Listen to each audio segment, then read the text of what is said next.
Welcome to the Midlife Motherhood Community with Pamela Hinkleman, where we are actually recording the Midlife Mama podcast. We are so glad you are here. I want this Facebook community to be a safe place for you to grow. We are so beautifully supported as moms, but then all of a sudden, once our kids reach adulthood, the world goes quiet and we're left wondering, what am I supposed to do now? What does it actually look like to parent an adult child? Do we even parent them anymore? Because I think it's more about letting go and just trusting God with their lives. And so this community is where we can just come together and grow and learn from each other. And we are starting on the topic of expectations because holy cow, we have a lot of expectations with our grown kids. Oh my gosh, I want to say I was the queen of great expectations. If there was an expectation to be had, I think I held it. And I am learning now, as I've had years of watching my adult kids get older, that my greatest job as a mom of adult kids is to actually release expectations. But we say, oh my gosh, how?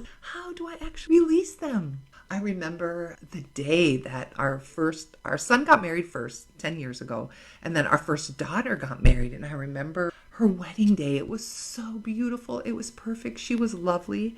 But I remember understanding for the first time that the life that I thought I would have with her was not to be. Like, she would be far away, hundreds of miles away.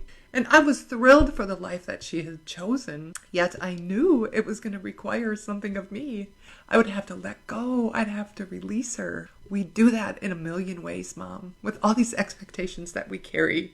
We have expectations about where our kids will live, what they will do for careers, what their relationship with God be like, what will their relationship with family be like. And so how do we navigate these expectations? So we're going to talk about two strategies today. One of them is, first of all, to be self-aware, because let's face it, mamas, sometimes we are really lacking in our self-awareness. Like, we don't even understand that we hold these expectations that are actually hurting our children. Now, what if I would have said, no, Rebecca, you cannot move across the country and marry this man and live your life and buy a house and have a cute dog? What if I would have done that? Oh my gosh, that would have been horrible. And yet I know that there are moms out there who do this with their kids, who put limits on them, who say, no, I have to have you close. I won't be okay if you're not here. Like, Rebecca and I are close, best friends. And so even today, once in a while, we'll talk to each other and we'll be like, I can't believe you live across the country from me, because here I thought we would be able to be together a lot.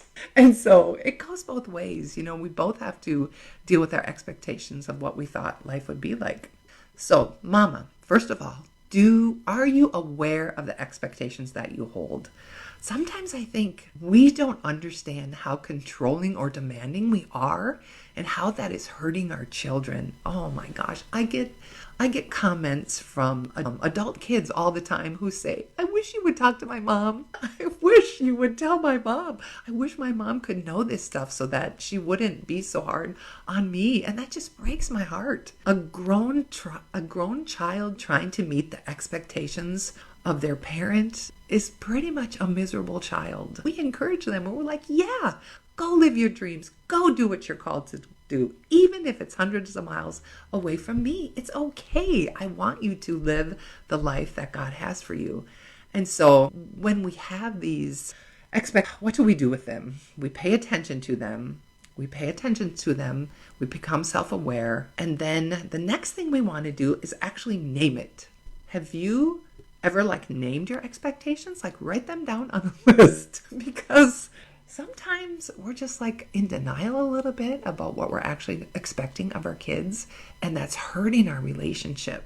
Denial is a powerful way for us to escape actually having to deal with the emotional overwhelm of releasing our kids. So name those expectations. Maybe you're a mom who has an expectation that all your kids would walk with God. And that's not a bad expectation to have. But sometimes it just doesn't work out that way. And God is writing their story, and it's different, and it's not going to look the way you wanted it to look, but it doesn't make it any less important or valuable. God is in the midst of that. And so we have to trust him. So even letting go of how we thought it should be is so important. So name that expectation. When we name things, they become less powerful. But when we pretend that it's not there, it eats away at us. And so face the expectation with courage. If you're having a hard time with your child moving across the country, name it. Name it. Put it out there and face it. If perhaps you have a child maybe who you thought should run the family business, but what if this child doesn't want to be part of the family business? What if this child has dreams of their own and a skill set and abilities that are completely different from the family business? That's okay. Like, these children are allowed to pursue their dreams apart from what we have for them, and we don't have the right to have that expectation. Mamas, I know that this is hard to hear. It's really hard to hear that we don't get to say how our kids' life goes, but that's the reality. And so what I really just want you to practice for the next little while is just be self-aware. Think, am I holding some unrealistic expectations for my kids? Do I expect them to talk to me a certain way? Do I expect them to live a certain way? Do I have expectations about who they're going to marry? Do I have expectations about, like, when they come to my house, what's it going to look like? Do I have expectations about how responsible they should be? Do I have expectations about the friends that they have? Do I have expectations? I mean, the list goes on and on. We have expectations, but just being aware that you have them is huge. And then I want you to acknowledge them, because it's powerful to acknowledge. And then when we acknowledge, then we can move on and know what we need to do. But if we never face what's actually really eating us up on the inside, that expectation, that is just really hard for us, And so I want you to focus on that. And then next week when we come back on the Midlife Mama podcast, we're going to talk about a couple more strategies, because I think what it boils down to is we feel emotional overwhelm about our expectations. And so we have to learn how to handle that emotional overwhelm.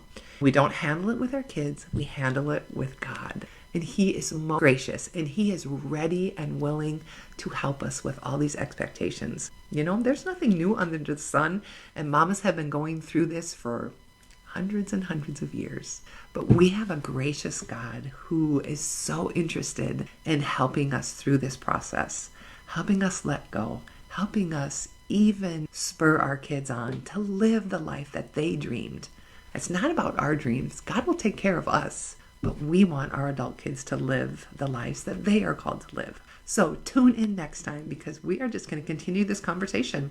We're going to be talking about expectations all month, because it's a big one. See you later. Thanks for listening. If you would like to be part of a community of other midlife mamas, please join us in the Midlife Motherhood Community Facebook group. We have live conversations just like this each week. To catch all the latest from me, follow me on Instagram at @phinkelman. And for show notes, head to my website, pamelahinkelman.com/podcast, for all my free resources to support midlife mamas. Until next time, remember, there's grace for the next phase of parenting.